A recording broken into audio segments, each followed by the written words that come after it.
Hello friends, welcome to my YouTube channel. तो आज हम बात करने वाले हैं बिल्डिंग मटेरियल्स जो सब्जेक्ट है उसके एक इम्पोर्टेंट टॉपिक सीमेंट के बारे में। यहाँ से जो क्वेश्चन बनते हैं वो फिक्स से बनते ही बनते हैं, और यहाँ पे अगर बीएमसी से कोई क्वेश्चन उठता है तो फिक्स बात है 50 से 60% तक पॉसिबिलिटी है कि यहाँ से क्वेश्चन उठेगा ही उठेगा। तो चलिए स्टार्ट करते हैं। तो सबसे पहले हम बात करने वाले हैं सीमेंट के बारे में, यानी कि सीमेंट होती क्या है और इसका यूज़ क्यों किया जाता है। उसके बाद इसके डेवलपमेंट, यानी कि इसका आविष्कार किसने किया था। तीसरी बात मेकिंग प्रोसेस,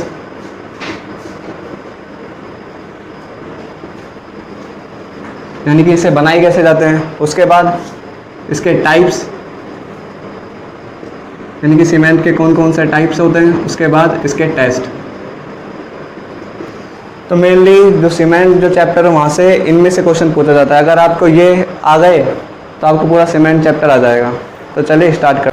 तो सबसे पहले अगर हम बात करें सीमेंट होती क्या है। सीमेंट जो होती है ये एक बिल्डिंग मटेरियल है। अब अगर बात करें इसका यूज़ क्यों किया जाता है, इसका यूज़ जो होता है वो हम एज ए बाइंडिंग मटेरियल,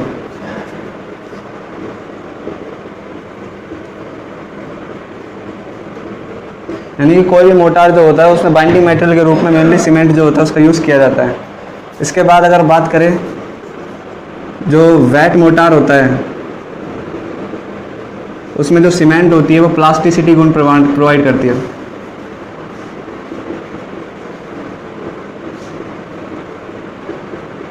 और जब यह मोटार सूख जाता है यानी कि ड्राई कंडीशन में तो ये स्ट्रेंथ प्रोवाइड करती है।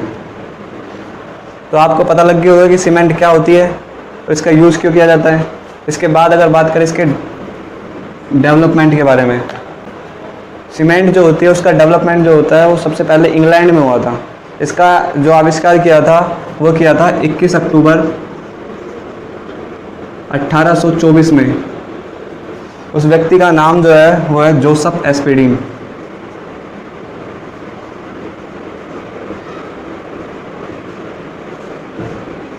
ये जो व्यक्ति है ये पेशे से एक मैसन था, ब्रिक लेयर मैसन।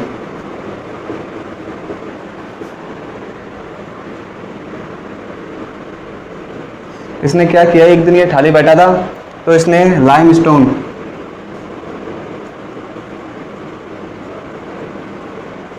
और जो क्ले होती है उसको हाई टेम्परेचर पर बर्न कर दिया। बर्न करने के बाद जो मटेरियल बना उसमें इसने पानी मिला दिया। तो इसने देखा कि इसमें ये जो मटेरियल है इसमें पानी मिलाने के बाद जो कंपाउंड बना था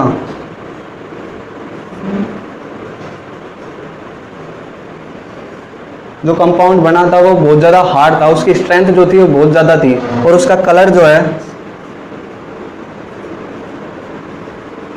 वो इंग्लैंड में एक जगह है पोर्टलैंड, वहाँ पर एक चट्टान पाई जाती है उसके जैसा था। तो इसने इसका नाम जो है वो ऑर्डिनरी पोर्टलैंड सीमेंट रख दिया, यानी कि OPC। इस प्रकार से एक मजदूर की वजह से, जोसेफ एस्पेडीन की वजह से सीमेंट का इन्वेंशन हुआ। तो ये बात हो गई डेवलपमेंट के बारे में। अब बात करते हैं इसकी मेकिंग प्रोसेस, यानी कि सीमेंट जो होती है वो कैसे बनाई जाती है। कि जो मेकिंग प्रोसेस है वो दो प्रभागों में बांटा गया है।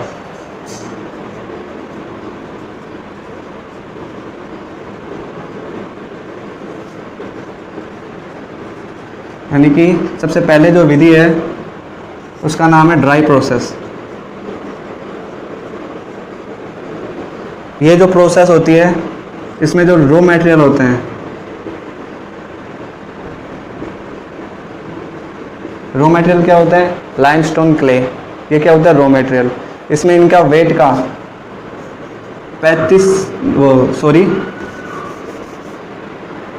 10 से 12% इसमें वाटर मिला दिया जाता है। यानी कि ड्राई प्रोसेस जो होती है उसमें रॉ मटेरियल का 10 से 12% इसमें पानी मिला दिया जाता है, जिससे जो कंपाउंड बनता है वो पेस्ट फॉर्म में होता है। पेस्ट फॉर्म में होने के कारण अगर किसी भी प्रोसेस में इनके जो वो जो है इसके कंपाउंड है अवयव जो है उनकी मात्रा अगर कम पाई जाए तो किसी भी समय पर इसको मिलाना जो होता है वो पॉसिबल नहीं होता है। इसलिए फैक्ट्री प्रोडक्शन जो होता है उसमें इसका यूज़ बहुत कम किया जाता है।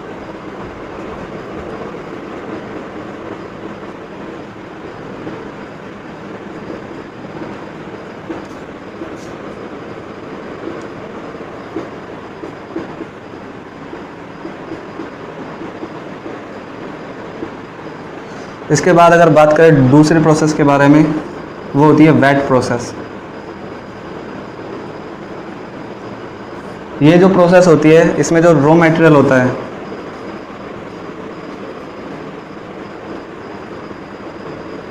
उनके वेट का 35 से 50%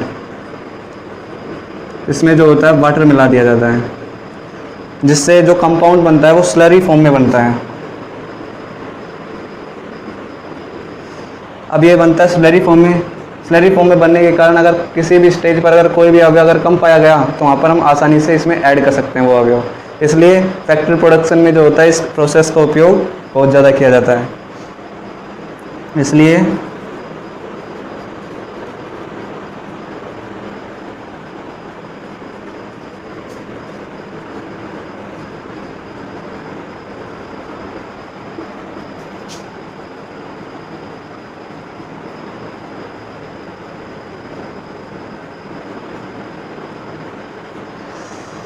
ज़्यादातर जो क्वेश्चन बनता है प्रोसेस से, मेकिंग प्रोसेस से, वो वेट प्रोसेस से बनता है।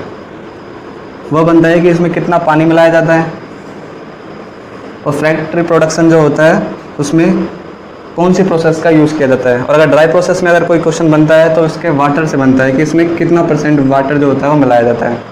तो ये बात हो गई इसकी मेकिंग प्रोसेस की। मेकिंग प्रोसेस के बारे में हमको तो ये पता लगे कि फैक्ट्री प्रोडक्शन जो होता है उसमें वेट प्रोसेस का यूज़ किया जाता है। अब इसका यूज़ कैसे किया जाता है उसके बारे में देखते हैं हम।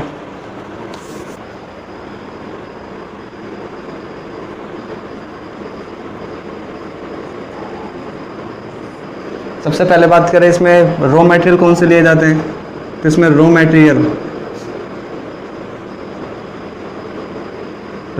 के रूप में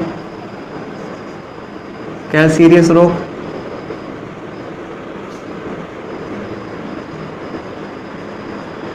और आर्जिलियस रॉक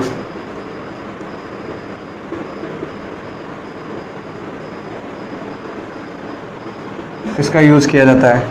कैल्सीरियस रॉक जो है उसमें मेनली लाइमस्टोन प्लस चोक, और आर्जिलियस रॉक जो होते हैं उसमें क्ले प्लस में शैल, इनका यूज़ किया जाता है। ये हो गया रॉ मटेरियल। इसके बाद जैसे नाम से पता लग रहा है कि इसमें लाइमस्टोन चोक है, तो इसका साइज़ जो होता है बहुत बड़ा होता है, इसलिए इनको पीसने के लिए जो क्रशर का यूज़ किया जाता है। इसके बाद जो क्रशर का यूज़ किया जाता है, जो कैल्सीरियस रॉक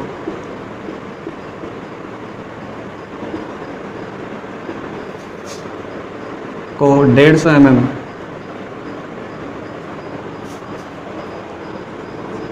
के पार्टिकल्स में डिवाइड कर देता है।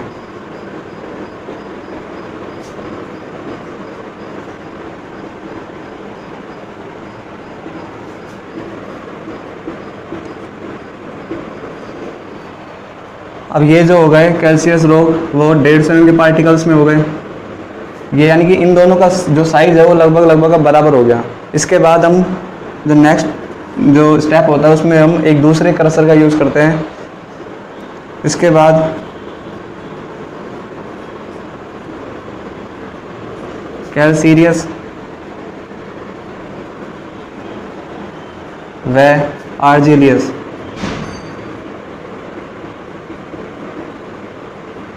रॉक्स की अलग अलग ग्राइंडिंग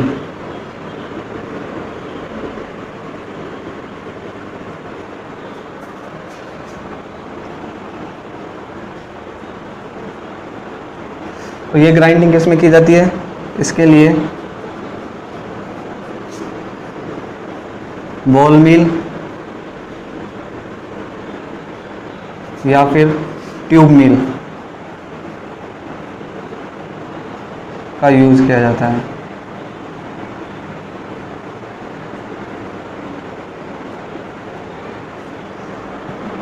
यानी कि तीसरा जो स्टेप है उसमें जो कैल्सीरियस रॉक है और जो आर्जिलियस रॉक है उन दोनों की बॉल मिल ट्यूब मिल में फाइनल ग्राइंडिंग की जाती है अलग अलग। अब चौथा स्टेप जो होता है उसमें ये जो पाउडर फॉर्म में बदल जाते हैं इसमें पानी मिला दिया जाता है। इसके बाद इन मटेरियल में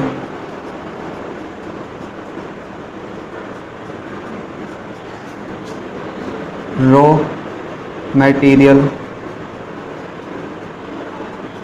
के वेट का 35 से 50%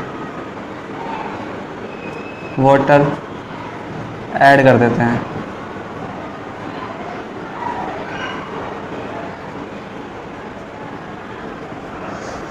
यानी कि ड्राई वेट प्रोसेस में जितना पानी यूज़ होता है उसको वो हम 35 से 50% पानी इसमें यूज़ कर देते हैं, जिससे कि ये जो होता है वो स्लरी फॉर्म में बन जाता है। जो वाटर मिलाने के बाद ये जो स्लरी बनती है उसमें निम्न कंपाउंड पाए जाते हैं।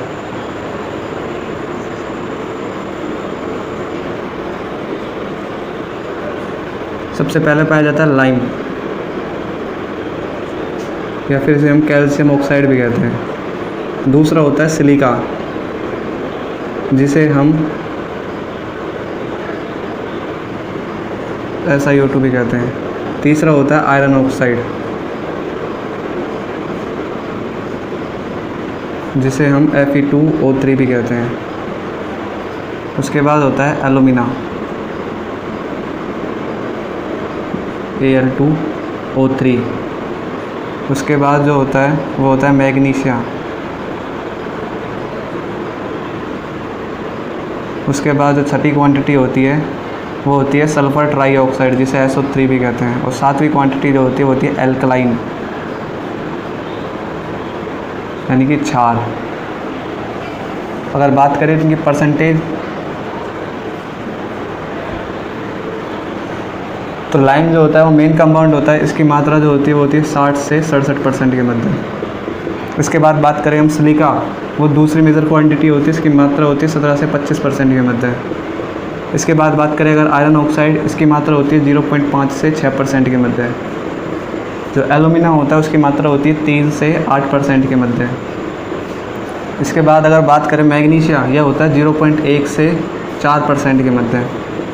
बात करें सल्फ़र ट्राईऑक्साइड की तो यह होता है 1.3 से 3% के मध्य। और जो एल्कलाइन होता है वह होता है 0.4 से 1.3%।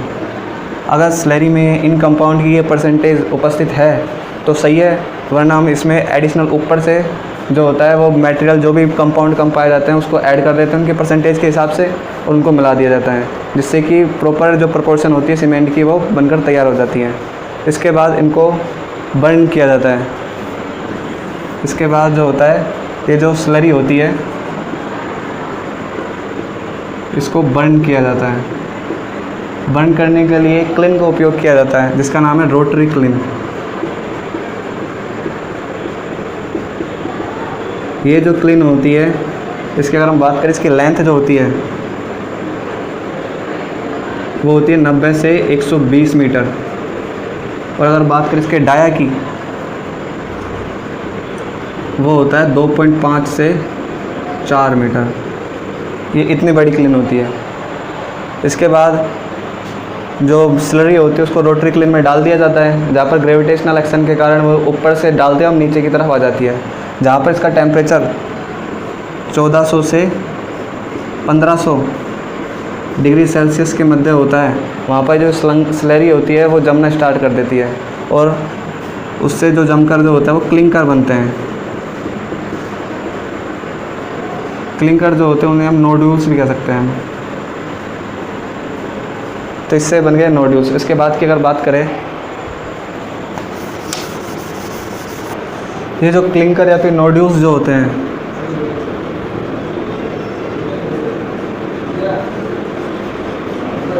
इनका जो साइज़ होता है वो होता है 3 से 20 mm के मध्य। इसके बाद जो क्लिंकर होती है उनको बॉल मिल या फिर ट्यूब मिल,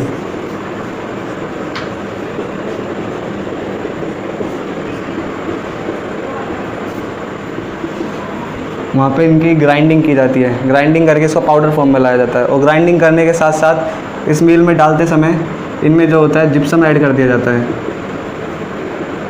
इसकी क्वांटिटी की बात करें, इसकी क्वांटिटी होती है 3 से 5% के मध्य। अगर हम आपसे पूछे कि जिप्सम जो होता है वो क्यों ऐड किया जाता है, जिप्सम ऐड करने का मेन जो फंक्शन होता है वो इसकी सेटिंग टाइम को बढ़ाना होता है।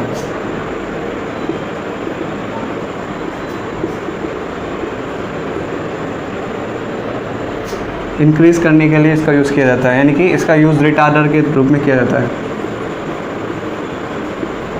और उसके बाद इसकी बॉल मिल ट्यूब मिल में ग्राइंडिंग करने के बाद हमें सीमेंट प्राप्त हो जाती है। तो ये प्रोसेस है जिससे हमें सीमेंट जो होती है वो प्राप्त होती है। अगर इसकी हम दोबारा से रिवाइज़ करें तो सबसे पहले हमने क्या किया था, सबसे पहले हमने रॉ मटेरियल लिए थे। रॉ मटेरियल के रूप में हमने कौन कौन से लिए थे? रॉ मटेरियल के रूप में हमने कैल्शियस रॉक और आर्जिलियस रॉक लिए थे। उसके बाद सेकंड स्टेप जो था उसमें हमने जो क्रशर का यूज़ किया था। जो क्रशर का यूज़ क्यों किया गया था? क्योंकि कैल्शियस रॉक जो होती है उनका साइज़ बड़ा था, उसको तोड़कर 150 mm के पार्टिकल में तोड़ लिया गया। उसके बाद तीसरे स्टेप में हमने बॉल मिल या फिर ट्यूब मिल का यूज़ किया।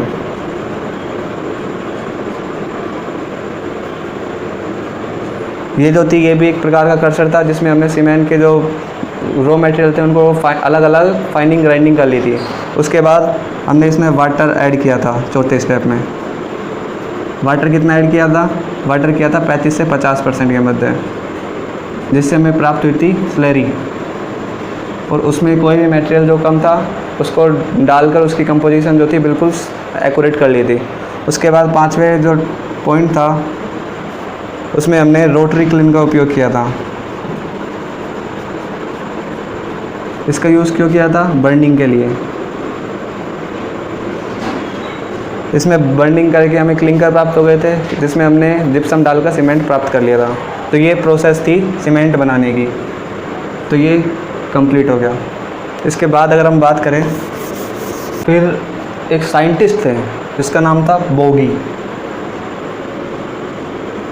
ओगी नहीं है, ये बोगी साइंटिस्ट थे। काम इसके ओगी की तरह ही है। इसने क्या किया था, इसने देखा कि जब सीमेंट जो था उसको बर्न कर रहे हैं तो उसमें उसके उपस्थित जो ऑक्साइड है, जैसे lime oxide, iron oxide, silica विलिका, ये जो है ये जब आग के संपर्क में आ रहे हैं तो कॉम्प्लेक्स कंपाउंड का निर्माण कर रहे हैं। इसने क्या किया, इसने देखा कि जो सीमेंट के ऑक्साइड है, सीमेंट की जो ऑक्साइड है उसको जब फायर के कांटेक्ट में लाया जाता है, जब इसको फायर के कांटेक्ट में लाया जाता है तो एक कॉम्प्लेक्स कंपाउंड में बदल जाते हैं।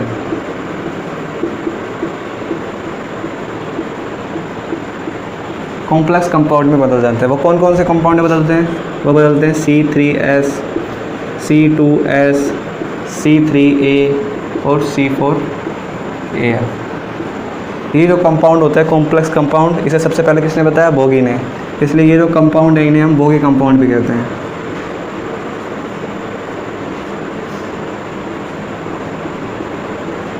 अगर हम बात करें इनकी मात्रा सीमेंट में कितनी होती है, तो यहाँ पर हम लिखते हैं बोगी कंपाउंड।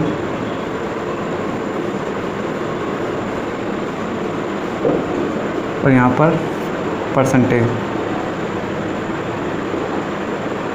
सबसे अधिक मात्रा जो होती है वो होती है C3S की, उसके बाद C2S की, उसके बाद C3A की, उसके बाद C4AF की। अब बात करें C3S की परसेंटेज कितनी होती है? इसकी परसेंटेज होती है 54.10%।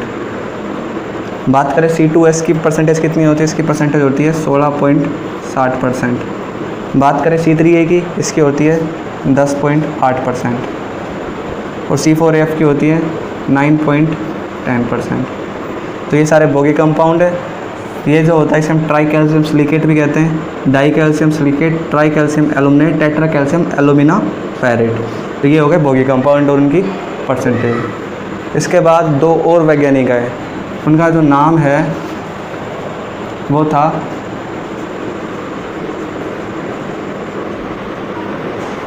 लेसिटेलिया और थॉर्नबोहम। ये जो वैज्ञानिक थे, इन्होंने देखा बोगी कंपाउंड जिसका इन्होंने नाम रखा था try calcium silicate, die calcium silicate, तो इन्हें नाम अच्छा नहीं लगा, तो इन्होंने इसके नाम चेंज कर दिए। और इन्होंने नाम क्या क्या रख दिए, इन्होंने इसका नाम जो रख दिया वो रख दिया एलाइट, इसका नाम रख दिया बेलाइट, इसका नाम रख दिया सेलाइट, इसका नाम रख दिया फेलाइट। अगर आप हमसे पूछो कि नाम क्यों रखा, तो भाई साइंटिस्ट है, ऊपर से ठाली तो कुछ भी रख दिया, हमको पढ़ना पड़ रहा है। तो ये काम किसने किया, लेसिटेलिया और थॉर्नबोहम ने। इसके बाद बात करें ये जो कंपाउंड होते हैं ये सीमेंट में क्या क्या कार्य करते हैं। तो नेक्स्ट टॉपिक जो आ जाता है वो होता है work of bogie compound.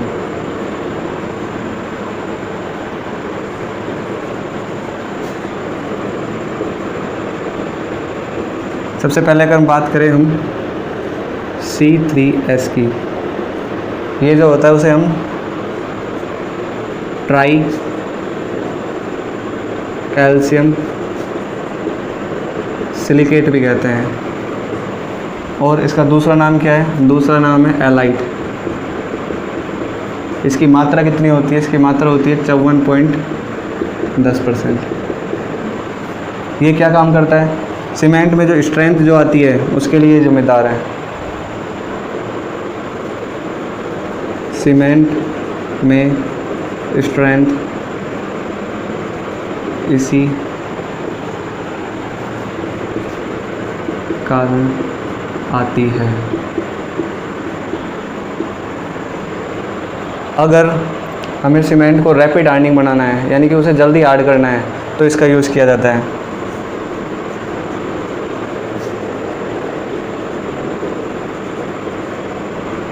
Rapid hardening बनाने के लिए C3S की परसेंटेज जो होती है उसको हम हाई कर देते हैं।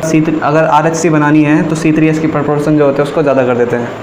अगर सीमेंट में बात करें 28 डेज़ की स्ट्रेंथ,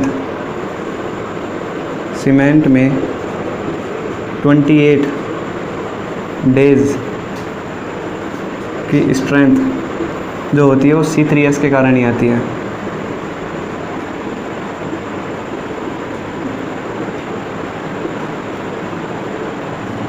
तो ये सारे काम जो होते हैं वो ट्राई कैल्शियम सिलिकेट या फिर जिसे हम एलाइट भी कहते हैं उसके होते हैं। उसके बाद हम बात करें अगर C2S, जिसे हम डाई कैल्शियम सिलिकेट, इसकी मात्रा अगर बात करें तो इसकी मात्रा होती है 16.60%। इसका नाम की बात करें, इसका नाम होता है बेलाइट। अगर बात करें यदि सीमेंट की हीट ऑफ हाइड्रेशन जो होती है उसको कम करना है तो C2S की मात्रा जो होती है उसको बढ़ा दिया जाता है। सीमेंट की हीट ऑफ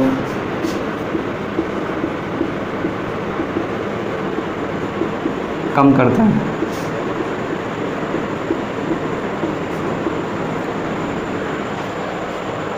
सीमेंट की हीट ऑफ हाइड्रेशन को कम करता है। अगर हमें लो हीट सीमेंट बनानी है तो इसके लिए C2S जो होती है उसकी प्रोपोर्शन को हाई करने देनी चाहिए। इसका यूज़ जो होता है वो सल्फेट रेजिस्टेंस के रूप में भी करता है, यानी कि C2S जो होता है वो सीमेंट को सल्फेट रेजिस्टेंस जो प्रॉपर्टी होती है वो प्रदान करता है।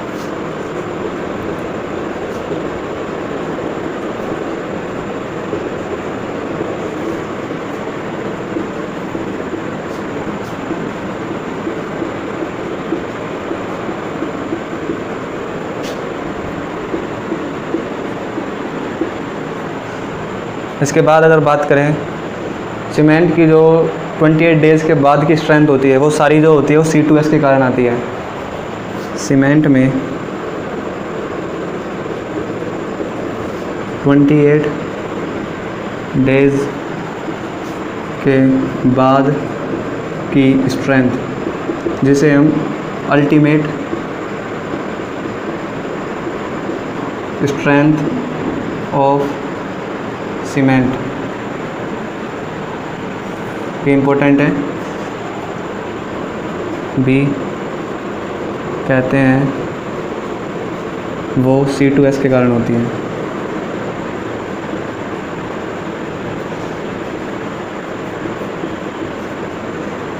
तो ये सारे गुण जो होते हैं वो हमें C2S से प्राप्त होते हैं। उसके बाद अगर हम बात करें तीसरे बोगी कंपाउंड, उसका नाम क्या है, C3A, जिसे हम ट्राई कैल्शियम एल्यूमिनेट भी कह सकते हैं।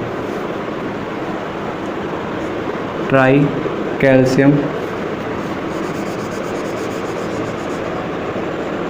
एल्यूमिनेट।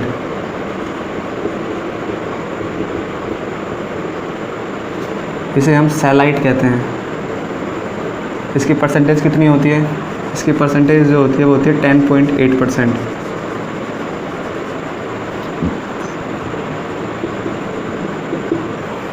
अब बात करिए क्या क्या गुण सीमेंट को देता है। कंपाउंड होता है C3A, ये जो होता है बाहुबली पिक्चर से बहुत ज़्यादा प्रभावित होता है। क्यों? क्योंकि जैसे ही सीमेंट में पानी मिलाया जाता है तो सबसे पहले रिएक्शन करने के लिए सबसे पहले आगे बढ़ता है C3A। सीमेंट में वाटर मिलाने पर सबसे पहले रिएक्शन C3A करता है। अगर हम बात करें सीमेंट का जो इनिशियल सेटिंग जो होती है और जो फाइनल सेटिंग होती है वो इसी के कारण आती है। सीमेंट की इनिशियल सेटिंग C3A के कारण आती है। इसकी हीट ऑफ हाइड्रेशन जो होती है वो सारे बोगी कंपाउंड जो होती है उससे सबसे ज़्यादा होती है।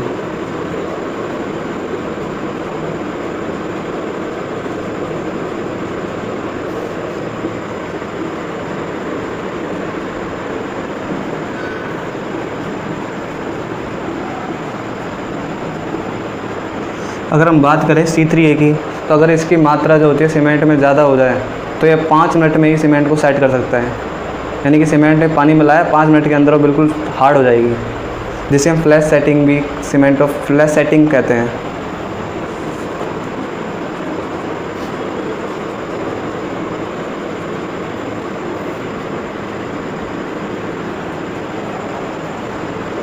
यानी कि 5 मिनट में ही सीमेंट को सेट कर देता है।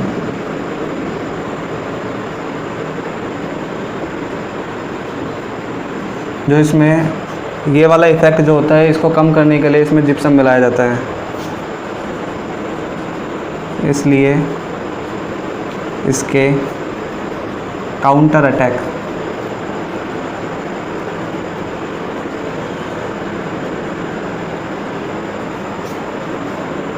के लिए जिप्सम मिलाया जाता है।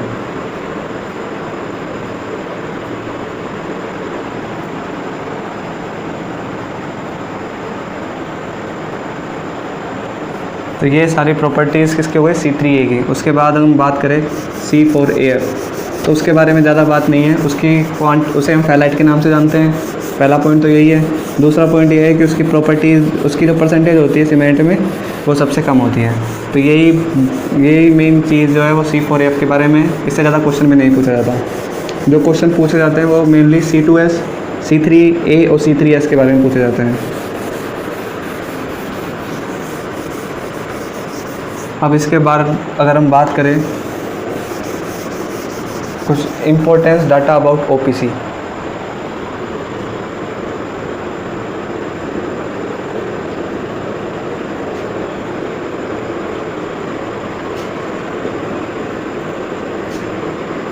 यानी कि ऑर्डिनरी पोर्टलैंड सीमेंट जो होते हैं उसके बारे में कुछ इंपॉर्टेंट डाटा।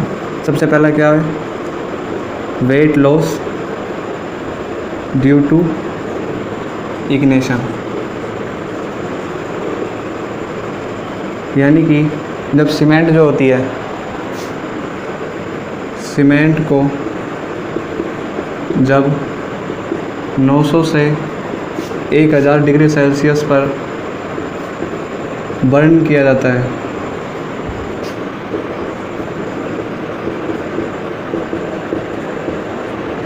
तो वेट लॉस जो होता है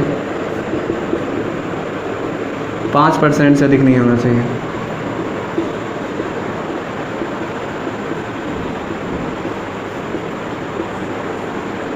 दूसरा, इनसोल्यूबल मैटर इन सीमेंट, यानी कि जो कोई सीमेंट होती है उसको पानी में घोला जाता है तो जो रेजिडुअल मटेरियल बचता है उसकी मात्रा जो होती है वो 4% से अधिक नहीं होनी चाहिए, यानी कि रेजिडुअल नॉट ग्रेटर देन 4%, यानी कि पानी में घोलने के बाद जो अवशिष्ट बचता है वो 4% से ज़्यादा नहीं होना चाहिए। उसके बाद तीसरे टॉपिक की बात करें, मैग्नीशिया इन सीमेंट। सीमेंट जो होती है उसमें मैग्नीशिया जो होती है उसकी मात्रा 6% से अधिक नहीं होनी चाहिए।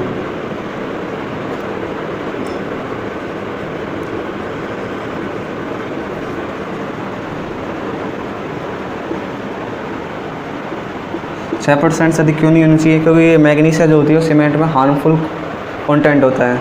ये जो होता है सीमेंट में अनसाउंडनेस प्रोवाइड करता है, यानी कि सीमेंट की जो इनिशियल सेटिंग टाइम हो जाता है उसके बाद उसमें एक्सपांसन प्रोवाइड करता है जिससे उसमें क्रैक्स आ जाते हैं। चौथा अगर बात करें, water required for heat of hydration,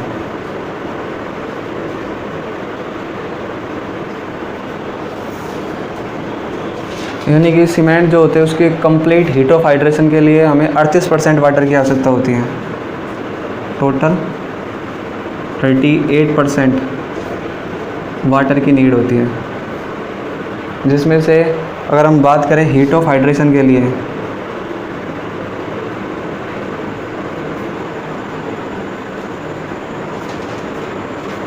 उसके लिए 23% पानी की आवश्यकता होती है। और अगर बात करें जेल बनाने के लिए उसमें 15% पानी की आवश्यकता होती है, यानी कि टोटल हमें 38% पानी की आवश्यकता होती है।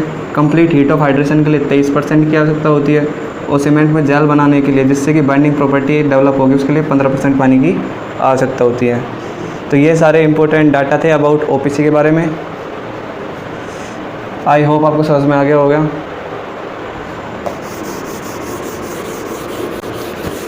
आज हमने क्या क्या देख लिया, आज हमने सीमेंट क्या होती है, इसके यूज़ क्या होते हैं, इसका डेवलपमेंट कैसे हुआ, ये कैसे बनाई जाती है, ये देख लिया।